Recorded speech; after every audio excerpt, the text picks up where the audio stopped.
Thanks, gentlemen. Recognize himself. Your texts and emails make it appear you'd come to a conclusion on the Clinton case long before you had interviewed many witnesses, including Clinton herself. You also appear to have been pining for the impeachment of President Trump at the very beginnings of the Russia case. Does the FBI normally make such decisions on whether to recommend prosecution or exoneration so far ahead of all the facts coming to light? Typically, sir, DOJ makes prosecution decisions in cases. Do they normally make such decisions and whether to recommend prosecution far ahead of the facts coming to light?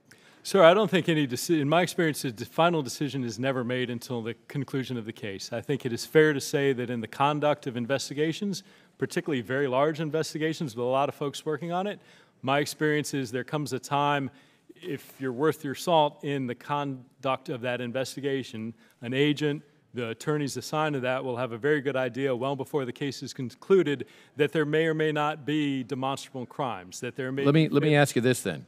How many other cases on which you have worked do you recall opining on the disposition of the case months ahead of interviewing multiple witnesses? I remember quite a few cases where I or agents would discuss the prospects of the outcome of the case with prosecutors as the case was going on, from the beginning of the case, talking about what crimes may or may not be relevant, as the case proceeded to identify which elements may or may not be strong or demonstrable, as well as towards the end when we were trying to shore up evidence that may or may not be there. But and let me ask you this about that. In regard to those cases, was it normal behavior on your part to chat with colleagues in the manner you did on the Russia case about how much you despise the very person you're investigating, or complimenting the person you're investigating in the Clinton case? Is that typical? Sir, I would draw a distinction between commenting on case-related matters versus discussion of personal belief. I think those are very different matters than saying this person as a witness was not credible, or this person as a target or a subject did or didn't do something. That is a very different matter. So you could completely in my mind. separate out what your personal opinion is from what you discussed with others in investigations. I am telling you, sir, I separated out my personal belief from any But you did not do that with regard to Attorney Page, who was also involved in these investigations. Sir, I disagree with that. I separated out my personal beliefs from any action I took officially as an FBI agent every day. Do you recognize how your vitriol against President Trump makes it appear you could never approach the case in a fair-minded manner? Sir, of course I appreciate that. I understand. So let's people discuss would look at a text that hits home for me. On August 26, 2016, you texted Ms. Page, quote, "Just went to a Southern Virginia Walmart. I could smell the Trump support." And smell is in capital letters, all capital letters. What does Trump support smell like, Mr. Strzok? Sir, that's an expression of speech. I clearly wasn't smelling one thing or the other. What I was commenting on is living in Northern Virginia. What does that mean? What I meant by that was living in Northern Virginia, having traveled 100 and 150 miles south within the same state, I was struck by the extraordinary difference in the expression of political opinion and belief amongst the community there. And you described that as smell in capital letters. Sir, that was a choice of the quick choice of words in a text. All right. So earlier, seen or heard. Okay. So earlier, you had texted Ms. Page on that another part of Virginia, Loudoun County, which is, I think, in Northern Virginia, is, quote, still ignorant hillbillies, end quote. Is that what you meant? No, sir, not at all. That you consider Trump supporters to be ignorant hillbillies? Not at all. What did you mean by that? Well, sir, the first thing I'd tell you is, as a proud Fairfax County resident, there's a healthy sort of competition between Fairfax and Loudoun. Second thing I would tell you is that in no way did I or do I believe any resident of Loudoun County or Southern Virginia or anywhere else in the nation are any of those things. That was a flippant text. So do you understand the implications of this text when my constituents in Virginia read it? I do, sir, and I would ask you to tell them that that was a, in some cases, certainly unfortunate use of words, that in no way do I believe that those things are what. Now, you and Ms. Page used personal phones and accounts to communicate. Have you turned over those communications to the Inspector General? No, sir. If not, why not? Sir, they asked, and working with my attorney, the Inspector General and I arranged an agreement where I would go through my personal accounts and identify any material that was relevant to FBI business and turn it over. It was reviewed, there was none, and my understanding is the Inspector General was satisfied with that action. We know from text that you and Ms. Page would transition to iMessage and Gmail. Who determined that messages were only personal in nature and not business-related, especially since you've just testified at length that a number of the communications that you have made on government communications devices were personal in nature? Sir, the broad context of what I used personal email and phones for was personal communication. For those things that were work-related, almost universally that material was translated into FBI systems. Certainly if it was anything that was a record or would constitute needing to be there, it was provided, but I made that decision. So let me ask you this. When did Attorney General Lynch know that charges would not be brought against former Secretary of State Clinton? I can't answer that question, sir. That's something you'd have to ask her. Do you know whether it was prior to Lynch's announcement that she would defer to career prosecutors and Director Comey on whether to prosecute? Sir, I don't know. Clinton. Why would Lisa Page text that Lynch's decision was a, quote, real profile in courage since she knows no charges will be brought, end quote? So that's a question you have to ask her. So how did you take that statement when she texted it to you? The way I took that, sir, is that we had for many months working with a team of career attorneys in the Department of Justice, a team of attorneys from the Eastern District of Virginia, a team of agents from the FBI, been working intensively on this case. We had gone through mountains of evidence, tons of interviews, and we were looking at the various statutes that might apply to any sort of criminal conduct. And I think we were, as we surveyed that, as the attorneys looked at it, saw a number of very fatal areas where elements of the crime were lacking, our ability to demonstrate facts to prove those elements of a crime. So I think we had begun to arrive at a sense that it was going to be difficult, if not impossible, to identify any statute where we could satisfy those elements of the crime. My assumption certainly is that from the Department of Justice's perspective, those line attorneys were briefing their supervisors, who were briefing their supervisors, who were ultimately briefing the Deputy Attorney General and the Attorney General, and that she would have that same sense that it was a difficult, if not impossible, proposition to conclude that there were viable charges to be brought against Secretary Clinton. Mr. Strzok, did you ever believe these texts would become public? I did not. Given that, you felt free to express your true feelings, didn't you? I suppose, yes. That's a difficult question to answer. Mr. Strzok, former Director Comey played judge, jury, and exonerator in the Hillary Clinton investigation. In your experience at the FBI, have you ever seen the FBI director make the decision on whether to prosecute for the Department of Justice? Mr. Chairman, I would not agree with that characterization of Director Comey, and in answer to your question, I have not seen it before. All right. Was that appropriate, what he did, to hold a news conference and publicly announce the decision that was supposed to have been made by the Department of Justice? Sir, that was his decision. Was it appropriate, in your opinion? Sir, I don't think it's for me to say whether or not... I think it is for you to say. I asked you the question.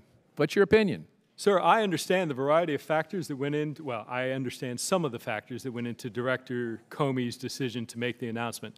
I can tell you that that decision was not made lightly at all. I can tell you my experience in that decision. But you're not aware of any precedent for that? I'm not. Mr. Strzok, in a footnote 197 of the Inspector General's report, it is noted that, quote, supervision of the Russia investigation was briefly transitioned from Strzok to another counterintelligence division, DAD, in early 2017. Why were you transitioned from the Russia investigation in early 2017? Sir, let me see if I can answer that question without getting into operational detail. The investigation was broad. What Russia was doing against our country encompassed a variety of things. There were actions in the cyber arena. There were actions by their agents and their intelligence services. There were actions by subjects of investigation that are currently ongoing. The prospect of how the FBI would investigate that was a multi-tiered effort. And so some of those efforts that traditionally fell into line with that other DAD and their span and scope of responsibility were moved to their supervision. So the footnote goes on to state that, quote, however, A.D. Priestap told us that FBI leadership decided to keep Strzok involved in the Russia investigation, and he was therefore reassigned back to it. Do you know who in, quote, FBI leadership, end quote, decided to keep you involved in the Russia investigation? I do not. Could it have been Deputy Director McCabe? Sir, possibly I do not know. And when were you assigned back to the Russia investigation? And when you were reassigned back to the Russia investigation, were you still in a supervisory role? Sir, I would answer that question again. I don't entirely, my recollection does not comport with the statement from A.D. Priestap. There were elements of the investigation that stayed under subordinate leaders and subordinate section chiefs and unit chiefs on down the line. There were elements of it that were transferred to a different DAD and remained with that DAD. So my recollection is a bit different from A.D. Priestap's. Mr. Strzok, did you ever consider recusing yourself since you had such personal disdain for the person you were investigating? I did not. Yet others did require that ultimately. Sir, I would not characterize those decisions as subject to the same set of considerations. You don't think that it was the bias expressed in your text messages that caused Mr. Mueller to remove you from the investigation? I do not think that that bias was expressed in those text messages. I cannot speak to why Director Mueller chose to remove me from the investigation, but I can tell you that those text messages are not indicative of bias. Mr. Mueller never told you why you were being removed? My recollection of the discussion was he mentioned the existence of the text messages, and that based on that, he needed to ask me to return to the FBI. Lots of people have text messages, Mr. Strzok. Yes, sir. And my impression, not stated by him, but my impression was that based on the appearance of those messages and in part of a desire by him to avoid even the appearance of any potential bias, that he asked me to return. But that's a question for him.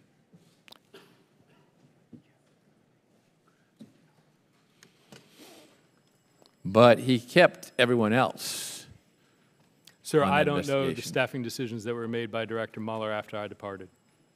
Including 13 Democrats. Sir, I don't know the affiliation of the people on his team.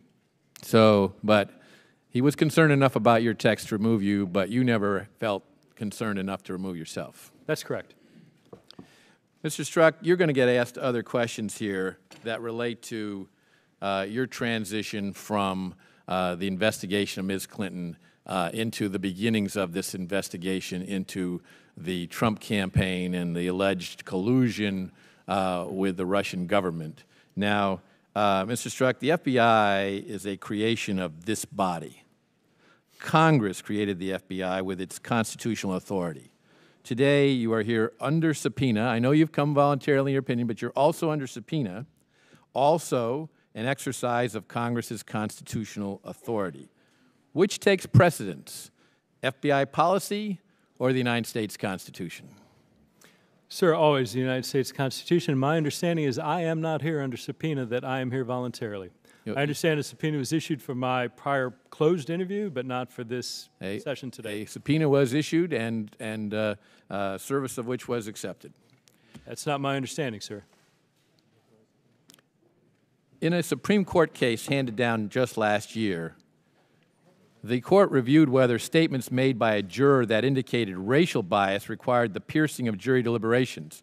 Justice Kennedy wrote the opinion of the court holding that racial bias exhibited by a juror provided an exception to the rule that jury deliberations must remain confidential because it is necessary, quote, to ensure that our legal system remains capable of coming ever closer to the promise of equal treatment under the law that is so central to a functioning democracy.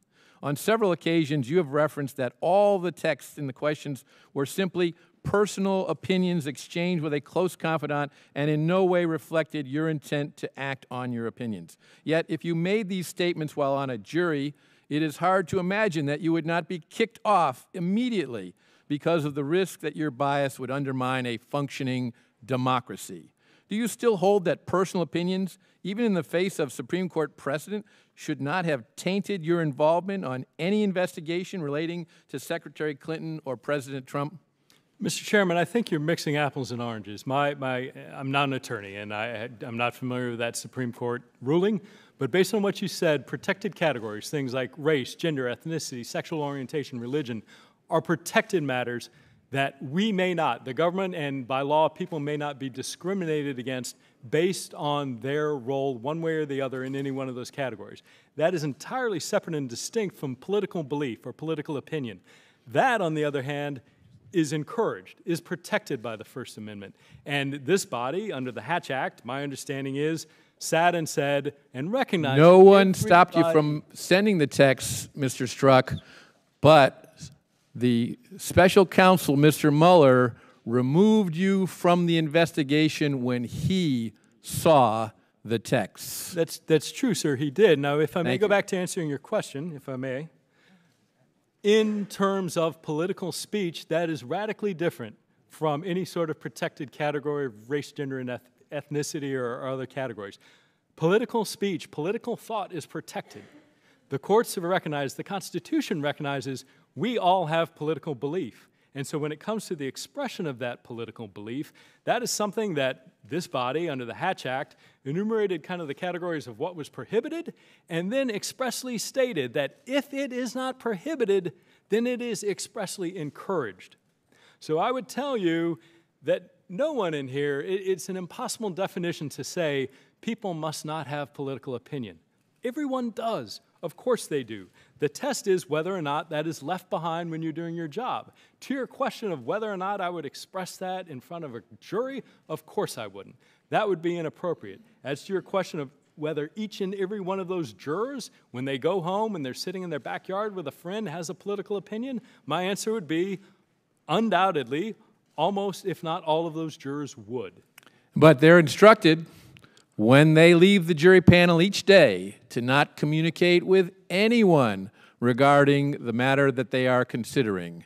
So that is a very different thing. You were considering a matter and you were conducting texts of a very biased, salacious manner that was totally inappropriate. And when Mr. Mueller saw that, he removed you.